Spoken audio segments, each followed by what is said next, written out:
Hi Mark, great to meet up with you at the weekend and do some work on your game. I feel like we made some really good improvements, dispelled a couple of myths that you weren't too sure about. You know, I feel like there's some really good understanding going on. When you first came in, you were complaining about a lack of a consistent strike when you actually hit the golf shot. The shots were quite clean. There was no real downward hit into the shots, so sometimes you'd either just clip them off the turf, you know, never really hitting down into it, or you'd hit maybe the mat slightly behind the ball.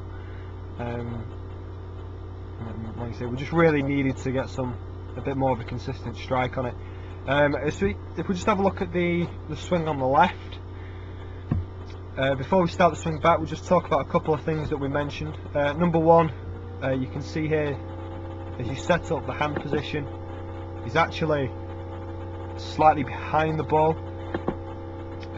We talked about how we need to get the shaft leaning forward at setup, as it makes it a lot easier to get it forward at impact, encouraging a bit more of a downward strike. And also as well, if we have a look at the ball position, which was pretty close to your left heel, this is with the 6-iron, again encouraging the same sort of thing, almost if we're trying to lift the ball up into the air.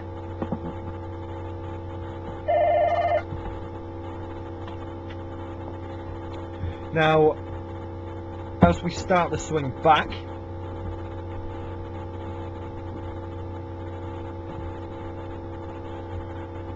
we just stop it here. So we've gone from back to P2, so the club parallel with the floor.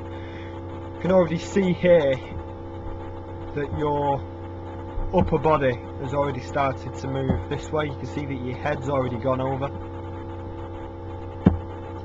Now, as you continue to swing back, see straight away the left shoulder. You see that the left shoulders come in more of a rounded position rather than tilting down to the floor. And as we get to the top of the backswing here, you can see there's been a lot of lateral movement over to the right hand side, and we discussed at length really about how moving away from the target made it more difficult for you to hit down into the ground properly. Now if we look at Grant in the middle, we decided, we had a look and decided this would be a really good model for you to look at. If we start him swing back, you can see straight away his left shoulder starts to move down more, so it's moving in this sort of fashion. You see there, as we get to the top of your backswing, you can see there how much the left shoulder's worked down. And then if we just take back yours,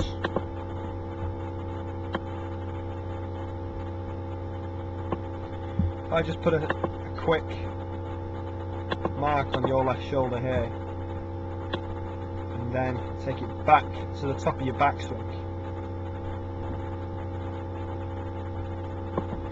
you can actually see the left shoulder actually hasn't moved down at all. It's actually moved horizontally. It's not, which made it very difficult for you to stay centered in your backswing. Now, if we just start this one back down, you actually make quite a good move from the top of your backswing. You see your lower half starting to move over to the left hand side. You've got a really good linear movement. But you can already see here, and this is halfway down, you can see how much your upper body is actually still behind the golf ball. And then as we continue through, this doesn't change too much, so you can see straight away your upper body is considerably further over to the right than it was at setup. So you can see here into the impact zone, the club's already stopped working down, and they're now starting to move this fashion. And as we discussed, if the club's not working down at impact and it's starting to work back up, how difficult it is to actually get the middle of the club, middle of the club face onto the ball. Just take a quick look at Grant here in the middle and see very centred at the top of his backswing. You get halfway down here, you can see how much he's actually continued going to the left hand side, down into impact. You can see there the lower body's moved over, the head stayed as it was, it's not really moved outside of the line that we've already put in, and this makes it a lot easier for him to hit down into the ground properly. Now if we take your first swing here back to set up here, so as we say, ball was too far forward in the stance, hands weren't forward enough, and then if you watch your trail leg here, your right leg, we talked about how obviously how the left shoulder needed to work down more, but we also talked about how the lower body needed to work in the backswing. So as you started your backswing here, what we should see is a straightening of the right leg, and the left knee should be working back towards the camera. Instead, as you can see, it's starting to move again in this sort of fashion. So instead of there being a rotation of the hips, there's actually more of a slide. So as we carry on back here, you can see there's still some flex in that trail leg here. Now if there's any flex in that right knee, the rotation of the hips isn't going to have worked properly. The hips won't have rotated on a tilted axis, which then makes it again more difficult for you to stay centered over the ball. If we take Grant back here to the top of his backswing, well, take him halfway back, take him back to P2, so the club shaft parallel with the ground. From this point here, his left knee, if you watch, is already starting to come back towards the camera. It's starting to gain more flex. It's coming this way. So carry on back here. Get to the top of the backswing at P4. The left knee has worked forward, and the right leg has lost a lot of its flex.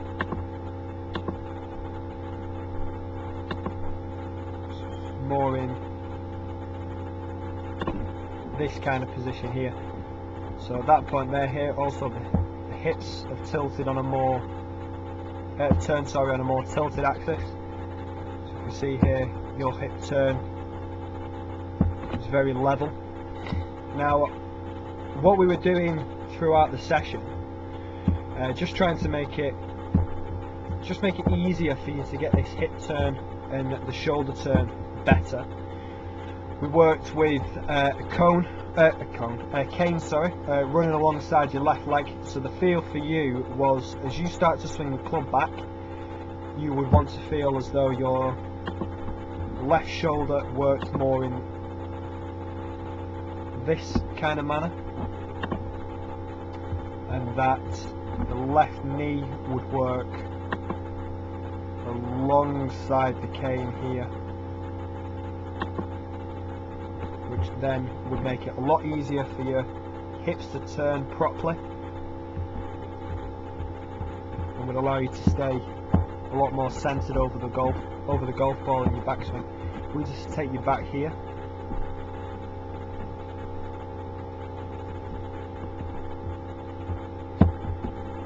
We'll start this one back.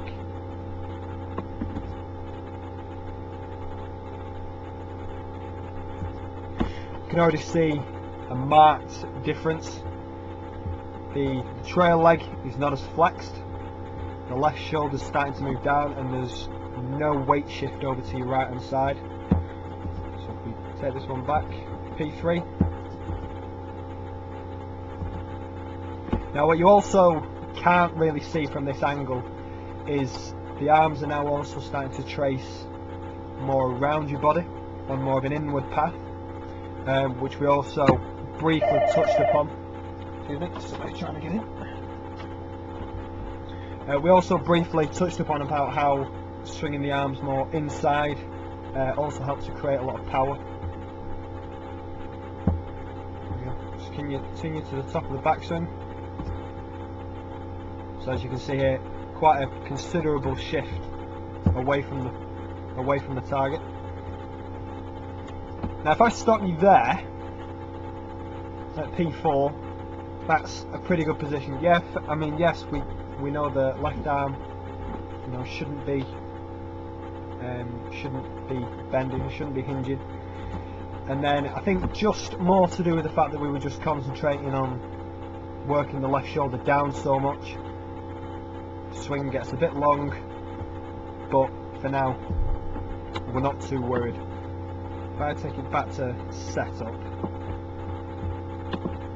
just mark your left shoulder, take it to the top of your backswing again.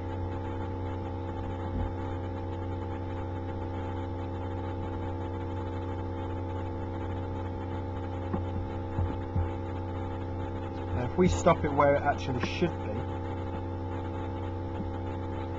what we would then call a 90-degree turn, you can see that the left shoulder has moved down, so the shoulders have turned in more of a circle rather than shifting away from the ball. And where you can see, we go back to this one here,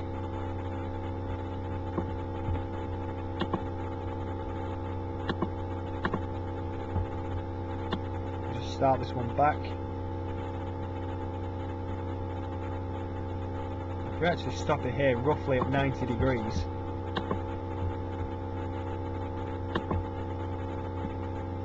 what you can also see as well is how much further the shoulders actually had to travel. Because you've shifted away from the target, the left shoulder's actually moved a lot further.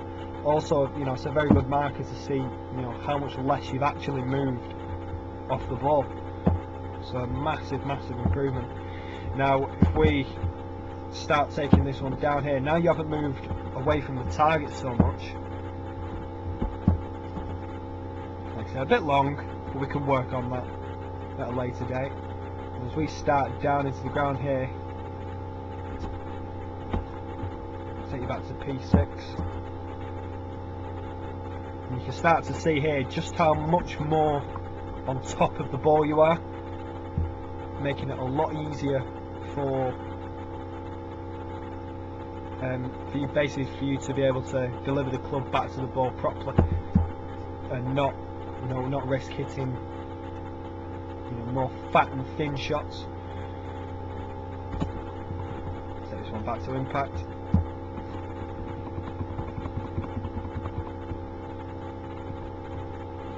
So you can see here as well, you've got the hands more forward at impact.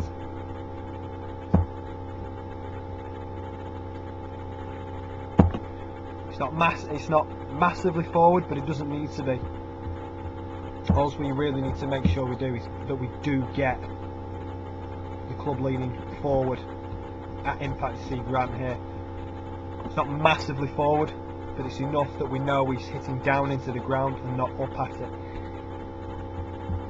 So the main points from the session, main points from the session at setup.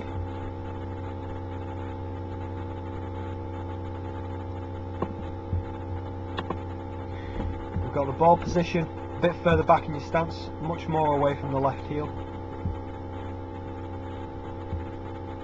I would like to see, just touched on it about getting the hands a touch more forward at setup. Just makes it a little bit easier for them to be forward at impact. We want to be working the left shoulder down as much as you can for as long as you can. That really helps to integrate that feel into the swing.